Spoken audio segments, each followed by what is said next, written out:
Welcome back, Synthwavers. Alonso here from synthwavedojo.com. Today I'm going to show you how to create 3 bass patches on TAL U NO LX based on the famous Poly6 Fatline bass patch. Let's do this. All of the 3 patches we'll make today are part of the Synthwave Dojo TAL U NO LX free sound bank. Visit synthwavedojo.com/downloads to get it. No sign up or email is required. Before we begin, make sure you have your TAL U NO LX on the default patch. The patches that we'll make today are very simple. The first thing we'll do is head over to the DCO section or the oscillator section. The original Poly6 Fatline bass patch is made with a sawtooth oscillator and with a square wave as a sub-oscillator. In the case of the default patch here in TAL U NO LX, that's exactly what we have by default, so I'm going to leave it like that. And this is the volume of the sub-oscillator at its max, and I'm also going to leave it like that. Let's head over to the ADSR section, but before we adjust these parameters, let's set this control to envelope. Great. The Fatline bass patch has 0 sustain, and the decay is around 40%, and the release is about 35%. These are 2 parameters that we'll tweak along the way. This patch doesn't have any sustain because it is very staccato, very plucky. Let's take a listen.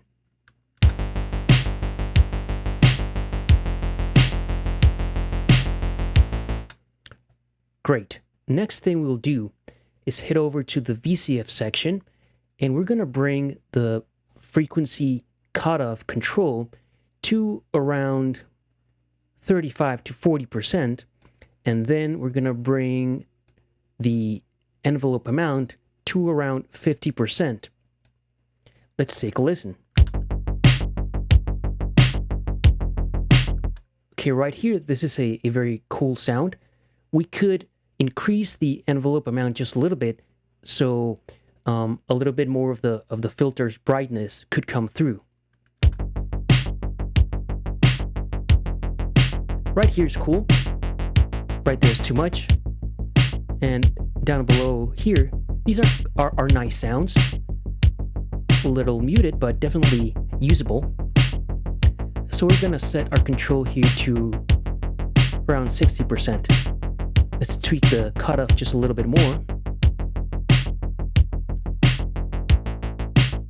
Yeah, where we had it is gonna work just fine. And we're gonna give the patch a little bit of resonance. Around there. Great.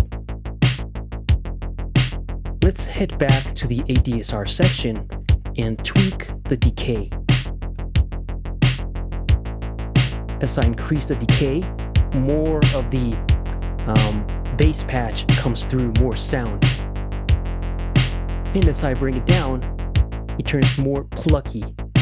The notes are shorter. And this is a parameter that you can certainly tweak to your liking. Like there's a very wide range of places where this sounds good. Like here it sounds good, over here it sounds good. So I'm gonna leave it to around this spot. And that's basically it. However, now we're gonna add our miracle worker, the magic maker, the chorus, and we're going to use type 1. Okay, this is our Fatline bass patch. It doesn't sound exactly like the Poly6 version, but it's very close and in the general ballpark. Great. The second patch that we're going to make is actually a variation of this same patch. So let's take a listen. This patch is very plucky. The notes are very short. So what I'm going to do is just give the envelope a little bit of sustain. So there's sound between the plucks.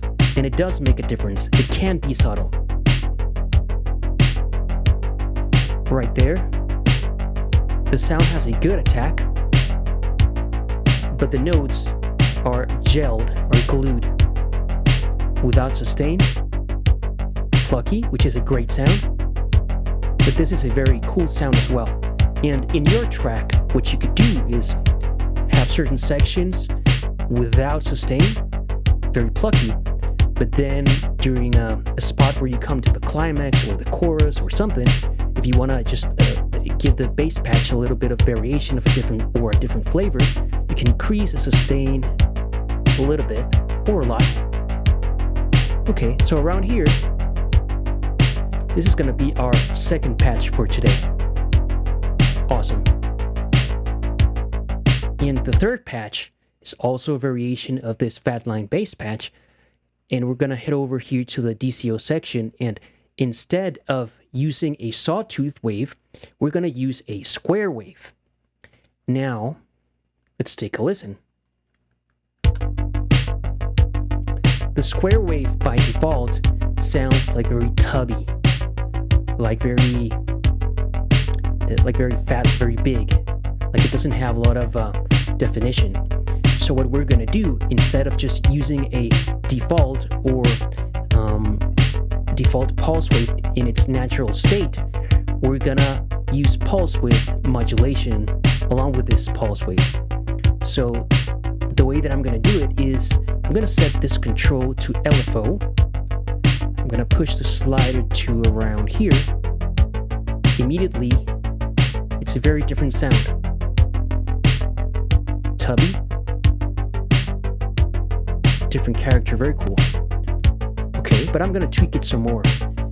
Here in the LFO section, I don't want the LFO to be synced to the tempo, and I don't want it to be retriggered every time I press a key, so I'm gonna set it to free. And you see now it sounds weird, right? If the rate is too quick or too high, it sounds weird. So I'm gonna bring the rate down and then increase it until I find a spot that I like. Too much, or maybe here it's fine, but I'm just gonna leave it right there. Okay, so this PWM bass is also a very nice sound and has a little bit of a different character than its sawtooth wave counterpart.